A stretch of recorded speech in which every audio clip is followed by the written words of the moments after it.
তো হ্যালো বন্ধুরা, আমি আরেকটা নতুন ভিডিও নিয়ে এসেছি। তো আজকের ভিডিওটা হবে একটু অন্যরকম। এই যে দেখতে পাচ্ছ আমার হাতে একটা আপেল আছে। তো এই আপেলটা নিয়েই আজকে ভিডিওটা হবে।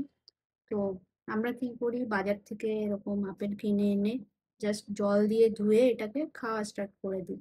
তো সবাই খায়, বাচ্চা, বুড়ো, মানে সবাই এইভাবে খায়, ঠিক আছে? তো এই যে আমরা এইভাবে খাচ্ছি আপেল, বাজার থেকে কিনে এনে ধুয়ে জাস্ট খাওয়া স্টার্ট করে দিচ্ছি। তো এটা কতটা ক্ষতিকারক আজকে তোমাদেরকে দেখাবো, সেটা আমি, চলো দেখা যাক। এই যে দেখতে পাচ্ছ একটা চকচকে আপেল, একদম সুন্দর দেখতে।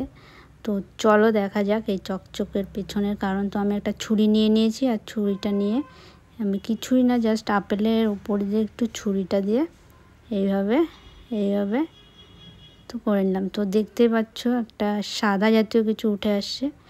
এটা কি বলো তো, এটা এক ধরনের মোম জাতীয় কিছু। তো তোমরাও বাড়িতে আপেল কিনে এনে দেখতে পারো এরকম। তো এই যে মোম জাতীয় কিছু।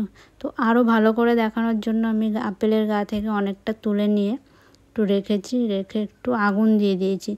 তো আগুন, মোম যেমন মানে প্লাস্টিক, মোম না, প্লাস্টিক যেমন গলে যায়, পুরো গলে গেছে। তো এখন থেকে যতই আপেল সুন্দর হোক, না ছুলে খাবেন না, আর কাউকে খেতেও দেবেন না। তো ভিডিওটি সবার কাছে একটু শেয়ার করে সবাইকে জানিয়ে দিন। আর ভিডিওটি কেমন লাগলো অবশ্যই বলো।